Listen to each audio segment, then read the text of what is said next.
నిత్యానందని సజీవ సమాధి చేశారు అనేది ఒక టాకు.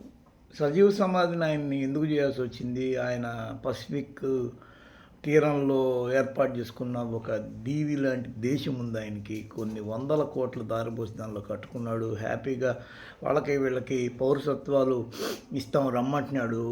ఆ తర్వాత ఆ దేశానికి సంబంధించిన అక్కడక్కడ కొన్ని దేశాల్లో రాయబారాలు నడుపుతున్నాడు.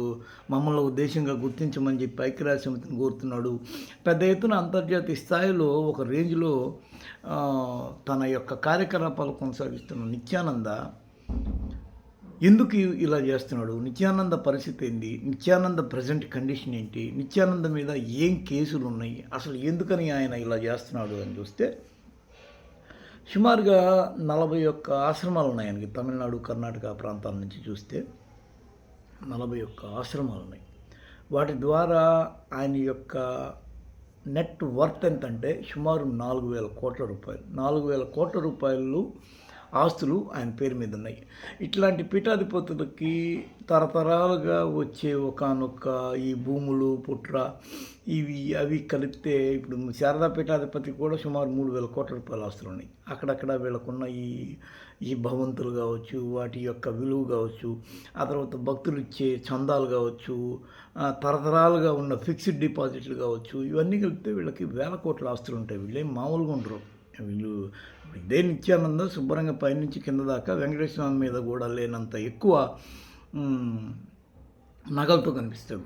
ఎలా కనిపిస్తాడు అంటే గత కొంతకాలంగా వీళ్ళ మీద భక్తులు పెట్టుకున్న అపారమైన నమ్మకాల దృష్ట్యా, ఆ నమ్మకాల ద్వారా వాళ్ళు ఇచ్చే కానుకల దృష్ట్యా వీళ్ళ దగ్గర విశేషమైన ధన సంపదలు ఉంటాయి. అసలు ఈ నిత్యానంద అనేవాడు పేరుకి సన్యాసిగా పైకి మనకు కనిపించిన రంజిత లాంటి ఈ మాజీ హీరోయిన్ లాంటి వాళ్ళతో ఆయన చాలా పెద్ద ఎత్తున విలాసవంతమైన జీవితాన్ని గడిపాడు. అందులో దేశం వదిలి పారిపోవడం వల్ల ఆయన ఆ దేశంలో ఇంకా చాలా అందమైన అమ్మాయిల్ని శిష్యురాలుగా చేసుకొని తద్వారా అతను చాలా పెద్ద ఎత్తున ఏ సామాన్యుడు గడపలేనంత సుఖవంతమైన జీవితాన్ని, విలాసవంతమైన జీవితాన్ని గడిపాడని చెప్పాలి. అయితే ఇక్కడ సబ్జెక్ట్ ఏంటంటే వాళ్ళ మేనల్లుడు నిత్యానంద చనిపోయాడు అంటే మేము సజీవ సమాధిలోకి ఆయన వెళ్ళాడు అని చెప్పేసి చేస్తున్న ప్రకటనని ఆయన సొంత అధికారిక మీడియాలు కావచ్చు, వెబ్సైట్లు కావచ్చు ఖండించట్ల. పైపెచ్చి ఆయన్ని వెంకటేశ్వర స్వామి వేషం వేసి ఆ వేషం ద్వారా ఆయన ఈ అలంకరణలో సజీవ సమాధి అయ్యారు అనేది ఒక చేస్తున్న ప్రచారం. ఇప్పుడు అది నెట్టింట్లో సోషల్ మీడియాలో విపరీతంగా వైరల్ అవుతుంది. దీని వెనక ఏముంది అని చూస్తే ఈయన మీద ఇప్పటికే పలు కేసులు ఉన్నాయి. అత్యాచారంతో సహా, విదేశీ మహిళతో అత్యాచారంతో సహా పలు కేసులు ఉన్నాయి. ఈ కేసును తప్పించుకోవడానికి ఈయన వేసిన ఎత్తుగడగా వీళ్ళు భావిస్తున్నారు చాలామంది అని చెప్పి అంటున్నారు. అయితే నిత్యానంద నిజంగానే ఆ విధంగా చేసే అవకాశం ఉందా అంటే ఏమో. ఇప్పుడు సజీవ సమాధిలోకి వెళ్ళాడు అని చెప్పేసి అందరికీ ఆయన్ని సమాధిలోంచే ఆయన్ని కొల్చే విధంగా భక్తుల్ని తయారు చేసి ఆ తర్వాత ఆయన బయట బతికుండి కేవలం తన యొక్క అనుంగు శిష్యులు లేకపోతే బాగా క్లోజ్ సర్క్యూట్లో ఉన్న వాళ్ళకి మాత్రమే కనిపిస్తూ తద్వారా ఈయన ఏదైనా చక్రం తిప్పొచ్చు. ఇప్పుడు చనిపోయాడంటే కేసులన్నీ కొట్టేస్తారు.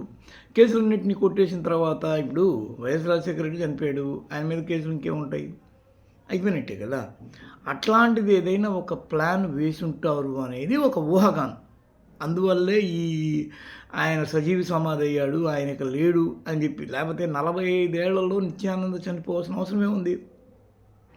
హ్యాపీగా బతకొచ్చు. ఆయనకున్న ఆస్తులకి పాస్తులకి, ఆయనకున్న పెద్ద సంపదకి, ఆయన బ్రహ్మాండమైన విలాసవంతమైన జీవితాన్ని గడుపుతున్న దానికి జీవితాన్ని సగంలో ఎందుకు వదిలేస్తాడు? ఎవడు మాత్రం బుద్ధున్నాడు అంటే ఇక్కడ ఏదో ఒక మతలబు ఉంది. దీన్ని అడ్డం పెట్టుకొని వీళ్ళు మరీ ఏదో చక్రం తిప్పబోతున్నారు. ఇప్పటికే ఆయన మీద ఉన్న కేసులు అవి అసలు ఆయన ఇక్కడి నుంచి పారిపోవడానికి గల కారణమే ఈ ఒత్తిడి కదా, ఈ గందరగోళాలు కదా. దీనిలోంచి ఆయన బయటపడడానికి ఒక ఉపశమన మార్గాన్ని ఆలోచన చేశాడు. అందులో భాగంగానే ఈ సజీవ సమాధి. ఈ సజీవ సమాధి సిద్ధాంతం ఏంటి అని చూస్తే సజీవ సమాధి సిద్ధాంతం సన్యాసంలో చాలా పెద్ద ఎత్తున ఉంది.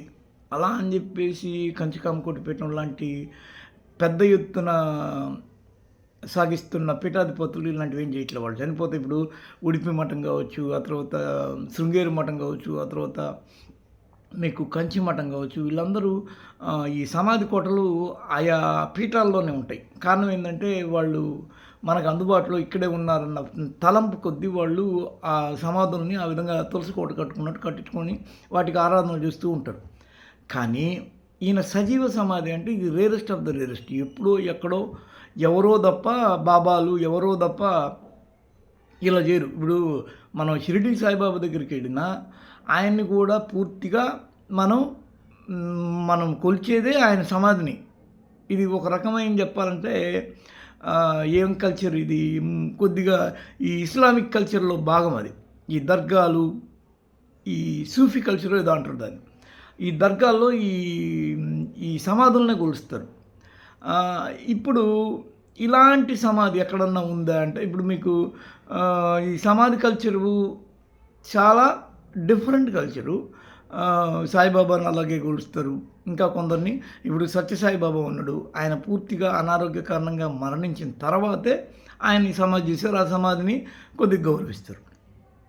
అయితే సజీవ సమాధి అనేది ఎప్పుడో పురాతన కాలంలో ఎక్కడో ఎవరో ఈ విధంగా సజీవ సమాధి అయితే ఏ బ్రహ్మంగారి కాలం నాటి కథలో తప్ప మనకి సజీవ సమాధి కాన్సెప్ట్ లేదు. ఈ సజీవ సమాధి ఇతను అయ్యి ఏమన్నా డ్రామా ప్లే చేస్తున్నాడా, ఆ తర్వాత సజీవ సమాధి అయ్యాడని పైకి చెప్పి లోపల ఆయన బతుకుండి అక్కడి నుంచి తన మనుషుల ద్వారా ఎట్లాగో దేశాన్ని క్రియేట్ చేసుకున్నాడు కదా, చక్రం తిప్పిపోతున్నాడా అనేది తేలాల్సింది.